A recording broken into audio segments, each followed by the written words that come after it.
Buenas noches, amigos. Bienvenidos. Hola. Today we're going to be sharing a video about what our journey was like when we tried to get Erasmo his legal status in the U.S.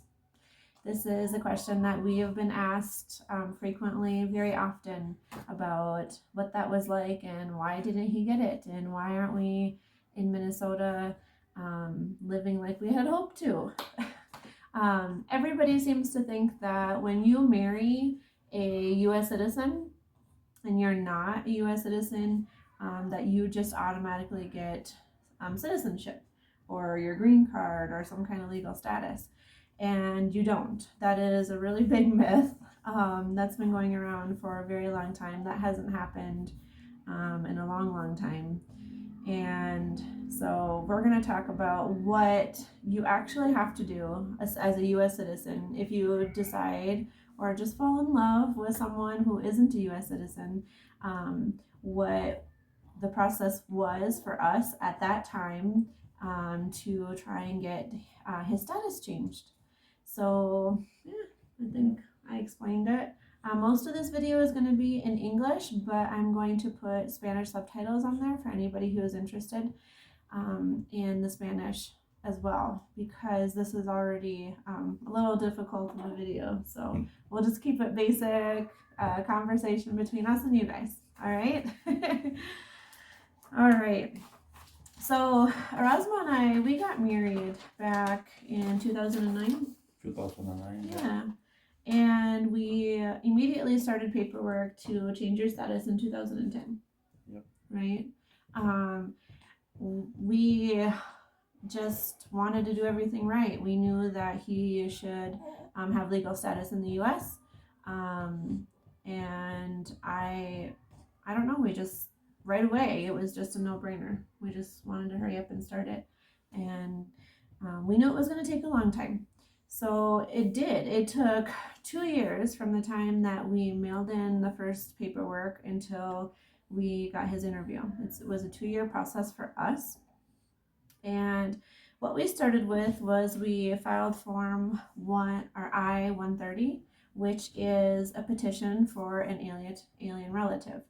That petition and that form, the fees were around $500. But this was back in 2010. So currently they have probably gone up since then. But just for that one basic form was over $500 for us to file. And we did not hire a lawyer. I did a lot of investigating online and did all of the paperwork, which saved us quite a bit of money. But we still ended up spending a lot of money on this process. We just got rid of all of the paperwork and stuff for it because why keep having it around? It's been 10 years since he was denied. So I don't have everything, but I can give you an idea. So after we filed the Form I-130, we waited and we submitted other paperwork.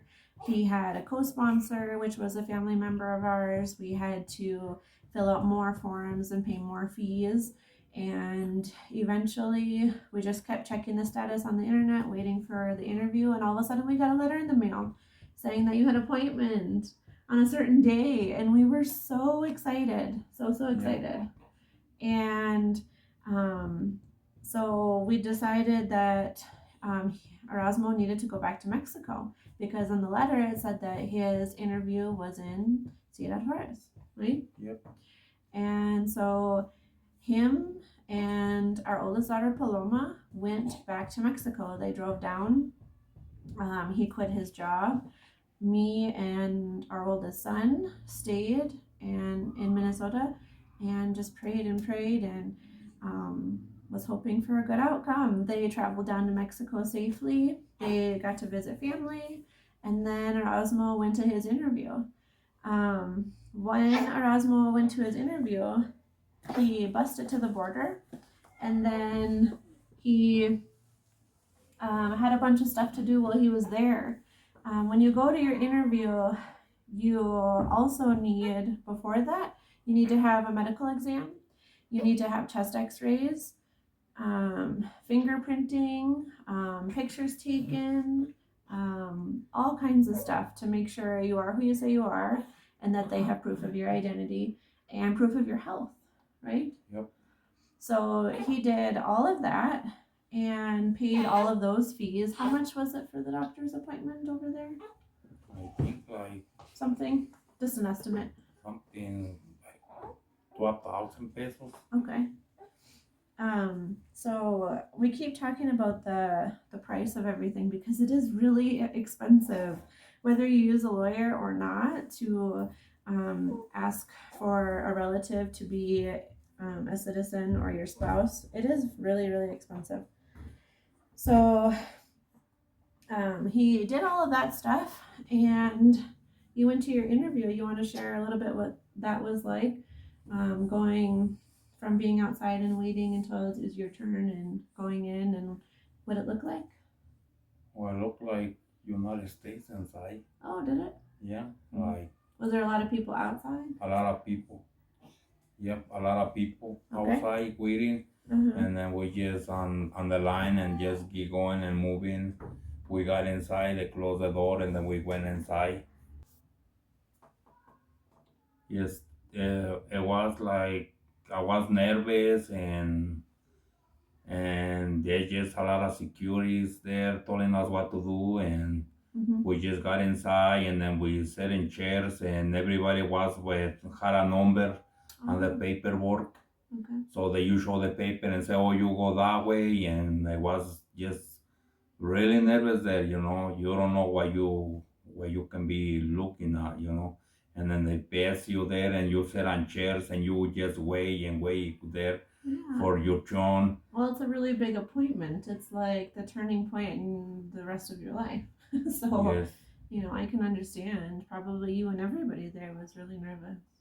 Yeah, so we sit on one side, and then they call us, and they brought us to a different area. There was chairs, and then we wait there, and then after they're sitting there for a while, they just calling by numbers, and they have like a lot of windows that you can go and say, and then there's a immigration officer waiting there for you, so they can read your paperwork. Is that what your interview was like? With Yeah. an immigration officer on the other side of the window? Yeah. Or did you go into another room? Or? No, you just go like on a line. Okay. On a line, and then the same line has windows, all different windows, and that's what your interview. And that's what the interview where was. It takes place. Okay. Yeah. Interesting. I didn't know that. I don't think I ever asked you what that was like on the inside. Yeah. Was in a U.S. embassy or Yeah. just like an immigration? It is like a USA embassy. Oh, okay. Just for like immigration, for like the people that goes and there they get the visas or get the green card. Okay. For everything. All right. Yeah. So Erasmo went to his interview. They asked him a lot of questions about what your life was like in Minnesota. No, I can recall some of the questions that they asked me. Okay, it was a long time ago. Yeah, it was. But so we talked about what it felt like to be there and what it looked like to be there. You were denied. On the night. You were denied a status change of any kind in the United States.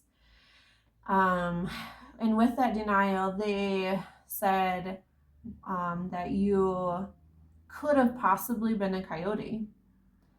And because of that, they didn't want to change your status in the U.S. to a legal immigrant, right? Yeah. Yeah. So we were really shocked by that. I know you were shocked. He left the appointment and he came out and he called me, and I was just blown away. Erasmo is not a coyote. A coyote makes, for anybody who doesn't know, a coyote makes money crossing other people across the border. They get paid to cross illegal immigrants or children or drugs, or is it just people? Because everything. Yeah. Just traffic. Yeah. And they said that because he could possibly be one, that they were going to deny our request and deny our application and everything. Erasmo has never been at the border for more than, I don't know, a couple days at a time, maybe 3 times. So I can assure you that my husband is no such thing. And we really started asking why. And I'm starting to get a little bit of emotional because why? Why would they come up with some absurd answer to deny you? This really, we weren't expecting this. We weren't expecting this. Just do everything right and everything will be okay. And that was the thought that we had. We're in love. We want to be together. Why would they come up? Why would they come up with this absurd response to our request? Like, we weren't expecting it at all. Like, how is this even possible? Was what was going through my mind at that time. It just doesn't make any sense. And so we really started questioning that after it kind of blew us away for a few weeks or a couple of months. And the only thing that I can possibly think of, I'm not an immigration officer. I don't conduct these interviews, but I imagine that there is some kind of quota that they can't accept everybody, or so many people in a day or a month, or I don't know, and just had to give us some absurd reason why they would deny us. And it is so far from the truth. There is no proof that he is that. There's not 1 ounce or speck of anything in the universe of how he could possibly be somebody like that. None. So that was the end of the interview. Everything that we did, the jobs that he gave up, going back to Mexico with our daughter, everything, that whole year, a little over a year, it cost us about, what did we say, like $40,000? $40,000. Yeah. I was in Minnesota with our oldest son, and we ended up losing our apartment. We thought that Paloma and Erasmo were going to fly back or come back somehow, and he was going to go back to work and everything was going to be great, and it wasn't. Everything fell apart. We lost everything, and including our relationship. Our relationship went through really, really hard times. We separated for a year and a half, something like that, and just didn't know what our future looked like after that. And I'm sure you can imagine, for people who have been to that interview or would like to someday have that interview and to get those kind of answers, just mind blown. Devastation, really, for our whole family. So that is what his interview process was like in Ciudad Juarez, and what happened. In all honesty, everything. I mean, this is our life, and we're sharing it with you on YouTube because we know that there's other people out there that this has happened to. And if we speak out and speak up, maybe it will get them to speak out and speak up. This shouldn't be happening. You can't give us any reason for someone that has a clean criminal record to being a family man, to doing nothing but working hard and taking care of his responsibilities and just wanting to continue to do that legally in the U.S. You couldn't have done it to a person that like him. I'm sorry. I'm upset even still thinking about it today, 10 years later. So we wanted to share this. If you can share it with anybody that is interested in this video, interested in this part of our life, we would really appreciate it. Get it out there, and hopefully others will come out and speak about this, and we hope that the immigration system changes. Yes. We're fine with being in Mexico forever. We wish we could be in Minnesota, but we're fine being here. We know that we're here for a reason, but we know that other families have been hurt by the immigration system, separated.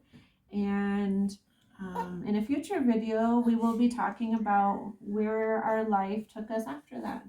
You and Paloma were in Mexico. Me and our older son were in Minnesota. And what did it look like after that? Yes. Yeah. So thank you all for joining us, and thank you all for sharing or being in to share our lives with you. Please be kind in the comments, and we thank you so much for watching our channel. Don't forget to subscribe so that you can get notifications for future videos. We share all kinds of stuff about our personal life, past and present, our life here in Guanajuato, Mexico, and what it's like to live here because we're fairly new, and all that good stuff. So give this video a thumbs up, and we'll see you guys next time. Adios. Adios.